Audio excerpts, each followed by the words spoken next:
MSI math technical চ্যানেলের পক্ষ থেকে অধ্যায়ভিত্তিক ধারাবাহিক অঙ্ক সমাধান লেকচারে সবাইকে স্বাগত জানাচ্ছি এবং শুরু করছি নবম দশম শ্রেণীর বীজগণিত মান নির্ণয় অধ্যায় 3.2 প্রশ্ন নম্বর 12। এই 12 নম্বর প্রশ্নটি এখন আমরা সমাধান করব। তো এর পূর্বে অলরেডি আমরা 11 নম্বর অঙ্ক পর্যন্ত সমাধান করে দিয়েছি। তো আশা করি তোমরা আগের লেকচারগুলো দেখে নিলে আগের যে মান নির্ণয়ের অঙ্কগুলো আছে সেগুলো তোমরা পেয়ে যাবে। তো 12 নম্বর অঙ্কে যে প্রশ্নটি আছে আমাদের, যদি a-1/a=1 হয় তবে দেখাও যে a³ - 1/a³ = 4, এটা সমান 4 প্রমাণ করে দেখাতে হবে। তো আমি মনে করি তোমরা সম্পূর্ণ লেকচারটি দেখবে, দেখলে তোমরা এই ধরনের পরীক্ষায় যদি মান নির্ণয়ের অঙ্ক আসে তাহলে তোমরা খুব সহজে নির্ণয় করতে পারবে। তাই এখন আমরা প্রশ্নটি সমাধান করব এবং লিখে নিব যে দেওয়া আছে a-1/a=1, এটা সমান 1। তো আমরা এটার বাম পক্ষ ধরে নেব, বাম পক্ষ ধরে যদি আমাদের 4 চলে আসে তাহলে আমাদের অঙ্কটি হয়ে যাবে। তো দেখো আমরা এখন শুরু করছি।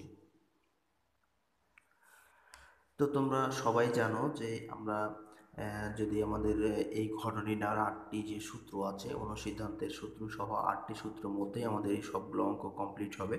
তো এখানে আমরা বাম পক্ষ ধরে নিয়েছি a³ - 1/a³কে আমরা বাম পক্ষ ধরে নিয়েছি এবং দেওয়া আছে a-1/a=1, এটাও লিখেছি আমরা। লেখার পরে আমরা বাম পক্ষ ধরে নিলাম এটা।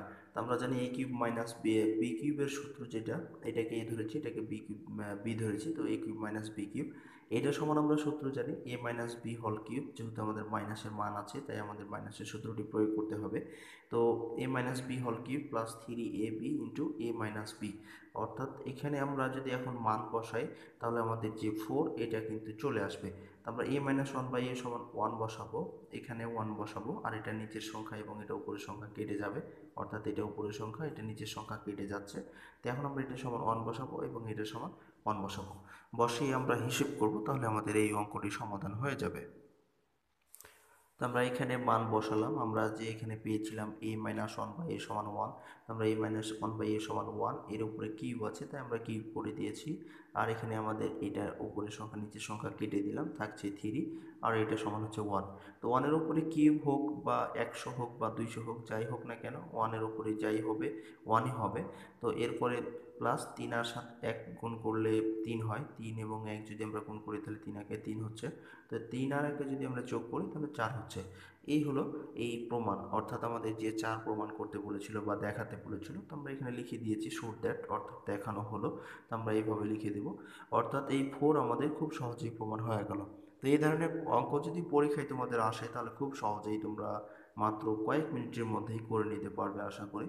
তো ধন্যবাদ এতক্ষণ সাথে থেকে কষ্ট করে ভিডিওটি তোমরা দেখেছো। যদি ভালো লাগে তাহলে অবশ্যই তোমরা ভিডিওতে একটি লাইক দিয়ে কমেন্ট বক্সে তোমাদের মতামত জানিয়ে সবার মাঝে শেয়ার করবে।